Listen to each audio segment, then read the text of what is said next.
Hello everyone, welcome to civil staff teaching exam and welcome to this session.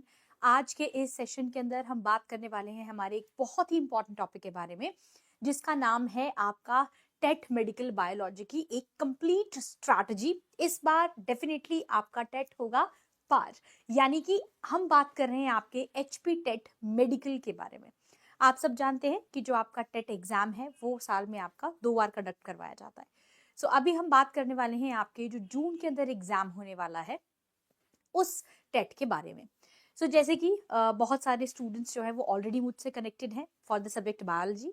अब हम biology के लिए ही strategy लेकर आए हैं, जिसमें हम ये बात करेंगे कि अगर अब आप जून के लिए टारगेट कर रहे हैं कि जो जून का आपका एग्जाम होगा टेट का, वो आपको क्वालिफाई करना है with 100% marks. So here is the strategy. जब भी हम किसी एग्जाम को प्रिपेयर करते हैं, उसकी पहली स्ट्रैटेजी जो होती है वो होता है उसका सिलेबस को देखना, राइट। तो अब हम देखेंगे कि कौन सा स्टेप किस वक्त लिया जाता है, कौन से स्टेप पे आपको ज्यादा फोकस करने की जरूरत है, किस किस कॉन्सेप्ट्स को आपको ज्यादा जो है वो माइंड में रखना है। और आपकी स्ट्रैटेजी अगर किसी भी एग्जाम को क्वालिफाई करना, और स्पेसिफिकली अगर हम टेट की बात करें तो उसके अंदर हमारी स्ट्रैटेजी क्या रहनी चाहिए, क्या होने वाली है, वो सब कुछ मैं आपको इन डिटेल बताऊंगी, राइट। जल्दी से कनेक्ट कर लीजिए, और कोई भी आपको डाउट हो रिलेटेड टू योर स्ट्रैटेजी या आपका सब्जेक्ट, तो आप कमेंट बॉक्स के अंदर अपना जो भी डाउट है उसे कमेंट कर सकते हैं। आपके जो जितने भी डाउट्स होंगे डेफिनेटली उन्हें एंटरटेन किया जाएगा वन बाय वन। कोई भी अदर क्वेरी है आपकी तो वो भी आप पूछ सकते हैं। नंबर आपके डिस्क्रिप्शन बॉक्स में दिया गया है। डेमो क्लासेस का लिंक भी आपके डिस्क्रिप्शन बॉक्स के अंदर ही होता है for the TET exam, right. अगर हम मेडिकल की बात करते हैं और स्ट्रैटेजी की बात करें, क्या स्ट्रैटेजी रह सकती है या क्या हमारे लिए इंपॉर्टेंट है। तो सबसे इंपॉर्टेंट चीज जो हमें करनी होती है एग्जाम के अंदर, दैट इज योर सिलेबस। तो सबसे पहले आपको क्या करना है, सबसे पहले आपको बात करनी है आपके सिलेबस की, राइट। तो क्या करना है, टेट का सिलेबस उठाइए और देखिए कि आपके सिलेबस के अंदर क्या क्या टॉपिक्स को मेंशन किया गया है, राइट। जैसे यहाँ पर आपका सिलेबस मेंशन है, तो सिलेबस में जैसे आपके 11th है, 12th है, उसकी बायोलॉजी को हम डिटेल में पढ़ते हैं। अब सिलेबस तो हमें पता चल गया कि क्या है सिलेबस। सिलेबस है आपका, इन शॉर्ट अगर मैं बात करूं, so it's your class 11th and it's your class 12th, right. ये तो हो गया आपका एक सेशन, यानी एक तरीका सिलेबस फाइंड आउट करने का। आपके पास मल्टीपल फैक्टर्स हैं, आप चाहे तो आप ऑनलाइन गूगल कर सकते हैं, है ना। आपके पास बहुत सारे तरीके हैं। सिलेबस की बात भी हम डेफिनेटली करेंगे, टेट का जो मेडिकल का सिलेबस है वो भी मैं आप लोगों के साथ सूनर डिस्कस जरूर करूंगी।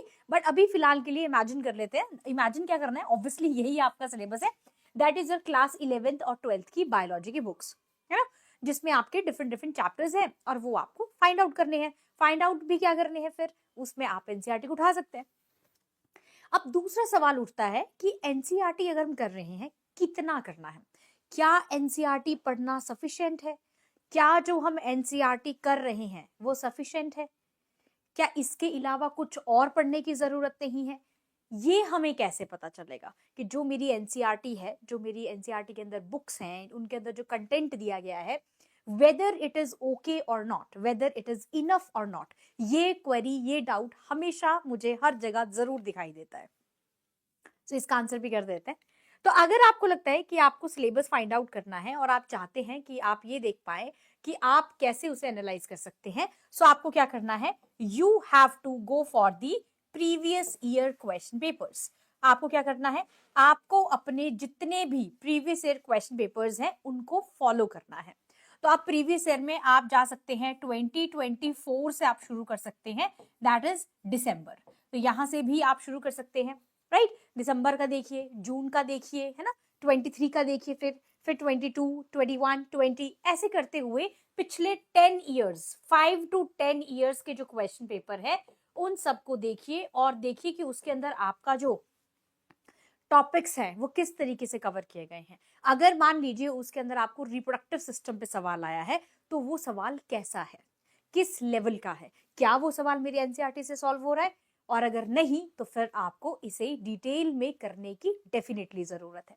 और अगर मैं अपनी तरफ से आंसर दूं, तो क्लास 11th और 12th की जो एनसीईआरटी है वो इनफ नहीं होती है, इन द सेंस कि आप सिर्फ और सिर्फ उसे नहीं पढ़ सकते हैं, आपको उसके अंदर कुछ और चीजें एडिशनल पढ़नी होती है, that is called as your, थोड़ा आपको एडवांस करना पड़ता है। देखो कहने को टेट के अंदर आपका +1 +2 की सिलेबस आता है, यानी बायोलॉजी आती है, बट अगर आप मुझसे पूछेंगे तो उसमें बहुत सारी ऐसी चीजें होती है जो कभी आपने ग्रेजुएशन के अंदर भी देखी होती है, राइट? और वो डीप होता है, कॉन्सेप्चुअल होता है। टेट का एग्जाम हमेशा कॉन्सेप्चुअल होता है, वो कभी भी आपको एज इट इज ऐसे नहीं आएगा कि आपको लग रहा है कि बस ऐसे ही आ जाएगा, एनसीईआरटी से आ जाएगा, तो ऐसा नहीं होता है।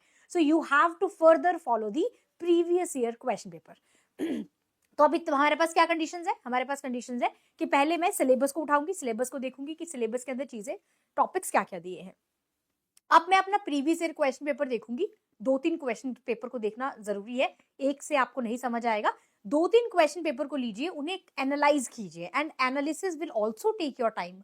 तो जब आप एनालिसिस करेंगे आपको वहां पर समझ आएगा कि कौन सा टॉपिक से कौन सा सवाल आपको पूछा गया है ना, और कितनी डेप्थ में है, क्या वो एनसीईआरटी से सॉल्व हो रहा है या नहीं हो रहा है, वो फिर आपको यहाँ पर फाइंड आउट करना है, राइट? चलिए ठीक है। उसके बाद अब तो हो गया हमारा 2 चीजें, अब तीसरी चीज क्या है? तीसरा है आपका यहाँ पर दैट इज ऑब्वियसली एनसीईआरटी। तो जब मेरे पास, मुझे पता चल गया है कि मेरा सिलेबस क्या है, सबसे पहले तो मैंने सिलेबस देख लिया। अब इसके बाद मैंने क्या देखा है? इसके बाद मैंने देखी अपने प्रीवियस ईयर क्वेश्चन पेपर्स, यानी पीवाईक्यूज।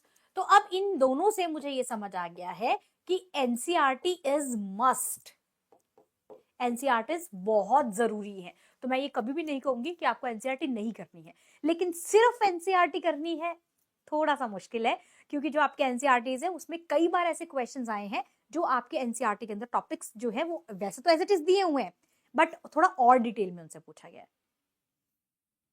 ठीक है? तो ये बनता है आपका एनसीईआरटी। तो सबसे पहले आपको क्या करना है? You have to read about NCERT.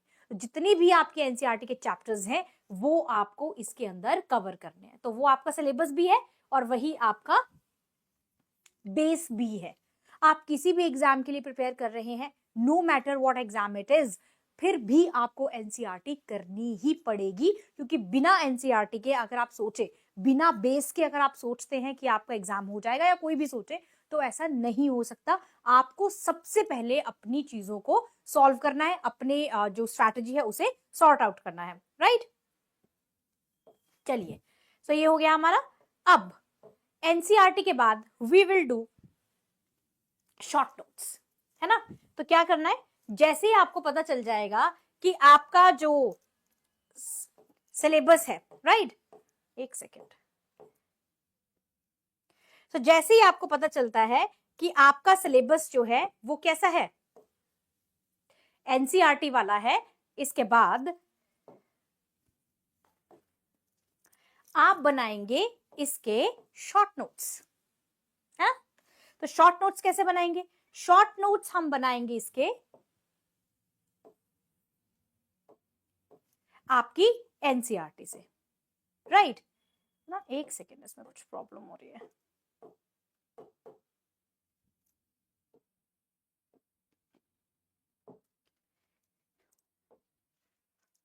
ठीक है, चलिए, प्रीवियस ईयर हो गया आपका। इसके बाद हम बात कर रहे हैं एनसीईआरटी की, उसके बाद हम बात कर रहे हैं आपके शॉर्ट नोट्स की। तो शॉर्ट नोट्स कैसे बनेंगे? शॉर्ट नोट्स बनेंगे आपके एनसीईआरटी से, है ना? तो एनसीईआरटी जो आप पढ़ रहे थे, फिर अब देखो आपके पास कितनी सारी चीजें हैं, आपके पास सिलेबस है, आपके पास प्रीवियस ईयर क्वेश्चन पेपर की एनालिसिस है, और फिर आप एनसीईआरटी पढ़ रहे हो, तो आपको अब पता है कि मेरे पेपर में कैसा एग्जाम आता है या कैसे क्वेश्चन पूछे जाते हैं, और फिर आपके पास आपकी एनसीईआरटी भी है। तो अब आप एनसीईआरटी से उस फॉर्म में एक शॉर्ट नोट्स बनाएंगे जो क्विक रिवीजन का काम करेंगे। अब शॉर्ट नोट्स इंपॉर्टेंट क्यों है? क्या हम बुक में टिक नहीं कर सकते? बिल्कुल कर सकते हैं, पर क्या आपको लगता है कि आप एग्जाम टाइम पर आप पूरी वो हैवी सी बुक जो है वो कैरी करके इधर उधर घूमते रहेंगे? तो नहीं हो सकता। तो आपको क्या करना है? शॉर्ट नोट्स हम इसलिए बनाते हैं ताकि हमारे रिविजन्स जो है वो क्विक हो सके। तो शॉर्ट नोट्स ऐसे होते हैं जो आपको किसी भी चीज को मेमोराइज करने में हेल्प करते हैं। तो आपको अगर किसी चीज को याद करना है तो आपको शॉर्ट नोट्स तो बनाने पड़ेंगे, तो वो शॉर्ट नोट्स बनेंगे आपके एनसीईआरटी के थ्रू, राइट? तो दिस इज द एनसीईआरटी का आपका बेसिक। तो ये स्ट्रैटेजी रखनी है, लाइन वाइज ही आपको इसे फॉलो करना है। फिर जब मेरे शॉर्ट नोट्स हो गए, मेरा सिलेबस कवर हो गया, मैंने सिलेबस कवर कर लिया, उसके बाद क्या है? और साइमल्टेनियसली भी आप ये चीज कर सकते हैं, आपको मॉक टेस्ट अटेंड करने हैं, राइट? तो मॉक टेस्ट कैसे अटेंड होते हैं? लाइव सिविल स्टैप के ऊपर आपको बहुत सारे लाइव सेशंस मिल जाएंगे टेट के, आप वो सॉल्व कीजिए, प्रीवियस ईयर क्वेश्चन पेपर को सॉल्व कीजिए। जब आप उन सारी चीजों को सॉल्व करेंगे तो आप देखेंगे टेट के अंदर मैक्सिमम ऐसे क्वेश्चंस होते हैं जो प्रीवियस ईयर में पूछे गए और फिर उनसे उनको पूछा जाता है। थोड़ा सा ट्विस्ट कर सकते हैं, लेकिन पूरा paper as it is questions भी आ जाते हैं, बट कई बार आपके ट्विस्टेड फॉर्म में भी क्वेश्चंस आते हैं। ठीक है, तो प्रीवियस ईयर करना ना भूलें, प्लीज मेक श्योर कि आप प्रीवियस ईयर को डेफिनेटली कर रहे हैं, उसके बिना कुछ नहीं होगा। और कई बार ऐसा होता है 5 से 6 सवाल अगर आपके प्रीवियस ईयर से आ गए तो आपका चांसेस बढ़ जाते हैं टू क्रैक दैट एग्जाम। तो अब आपको मॉक टेस्ट अटेंड करना है, आपको लाइव सेशंस में आना है, सिविल स्टैप आपके लिए डेफिनेटली लाइव सेशंस लेकर आता है, आपको वो लाइव सेशंस अटेंड करने हैं, आपको उसके अंदर आंसर करना है, आपके जितने डाउट्स होते हैं वो आपके वहां पर भी मोस्टली क्लियर हो जाते हैं। तो आप एक पैटर्न रखेंगे कि मुझे इतनी, ये सिलेबस मैंने कर लिया, ये चैप्टर कर लिया, अब इसके एमसीक्यूज करने हैं, ये चैप्टर कर लिया, इसके एमसीक्यूज करने हैं, फिर उसके मिक्स्ड क्वेश्चंस कर लिए, फिर उसके मिक्स्ड एमसीक्यूज कीजिए। You can also refer some kind of books as well, तो आप कोई बुक भी फॉलो कर सकते हैं जो भी आपको कंफर्टेबल लगती है, एमसीक्यूज ही करने हैं आपको। ठीक है, तो एमसीक्यूज में अगर आपको कोई बुक अच्छी लगती है तो आप उसे भी फॉलो कर सकते हैं टू सॉल्व योर क्वेश्चंस, और ये जानने के लिए कि आपको कितनी चीजें जो है वो क्लियर है। और सबसे important day, that is the exam day. उससे पहले जब आपकी चीजें, you have to revise revise and revise. अगर आप कोई चीज पढ़ लेते हैं और फिर हम उसे रिवाइज नहीं करते हैं, मार्क माई वर्ड्स, वो चीज कभी भी आपको याद नहीं होगी।